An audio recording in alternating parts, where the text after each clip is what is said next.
Assalamualaikum warahmatullahi wabarakatuh. Perkenalkan, nama saya Nulia Khan dari UINHANS Jember, Fakultas Usuluddin Adab dan Humaniora, Prodi Sejarah Peradaban Islam semester 4. Di sini saya akan menceritakan secara singkat sejarah dan perkembangan demokrasi di Kota Probolinggo. Pada masa kejayaan Kerajaan Mataram, wilayahnya yang luas dibagi menjadi negara atau kutanegara sebagai pusat lingkaran, yaitu negara agung atau daerah inti dan mancanegara atau daerah luar, serta tanah sabrang, tanah di seberang laut. Lalu, pembagian ini direncanakan menurut lingkaran konsentris. Ketika istana sebagai pusat lingkaran sampai berakhir dengan wilayah-wilayah yang paling jauh letaknya. Negara atau kutanegara sebagai ibu kota kerajaan, biasanya pada keempat sudut dibangun benteng. Negara agung menjadi daerah apanage atau nungguh kaum pembesar dan bangsawan istana. Baik, pada akhir pemerintahan Hindia Belanda, Kabupaten Probolinggo dibagi menjadi 3 distrik, yaitu Probolinggo atau kota, Tongas, dan Sukapura.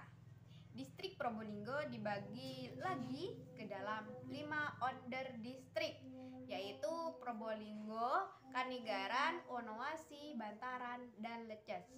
Setiap distrik dikepalai seorang asisten wedana. Bupati dibantu oleh seorang pati yang membantu menjalankan tugas administrasi dan mewakili bupati bila berhalangan.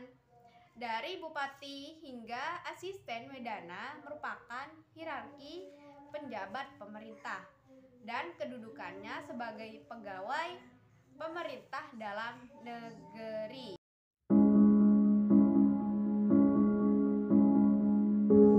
Masih terdapat para pejabat, bawahan atau pegawai negeri biasa yang jumlahnya justru cukup besar.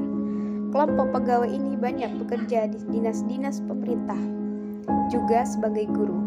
Kelompok yang sering disebut sebagai priai rendahan ini hidup dalam bayang-bayang priai menengah dan tinggi, yaitu wedana, pati, dan bupati. Penguasa Jepang mempertahankan sebagian besar dari mereka untuk menjalankan roda pemerintahan. Dengan terbentuknya golongan berpendidikan pegawai kantoran, terjadilah metamorfosa sosial kaum ningrat feodal menjadi kaum menengah kota. Para pegawai, baik tinggi ataupun rendah, merupakan cadangan utama untuk mengisi posisi-posisi lowong setelah proklamasi kemerdekaan.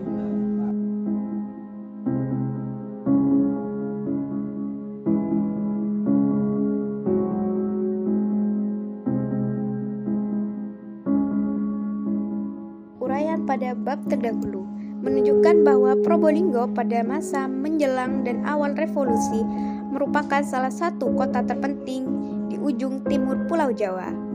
Probolinggo menjadi tujuan migrasi penduduk dari Madura.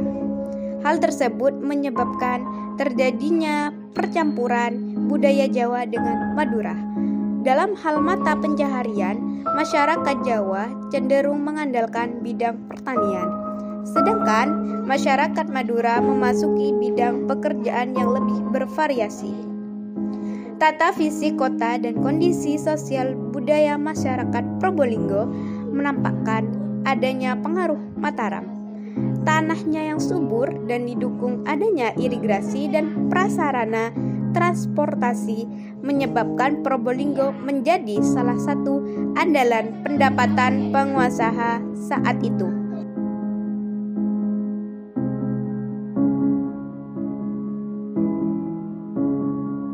Keadaan tanah yang subur juga memungkinkan desa-desa di Probolinggo digadaikan oleh penguasa kepada pengusaha Cina.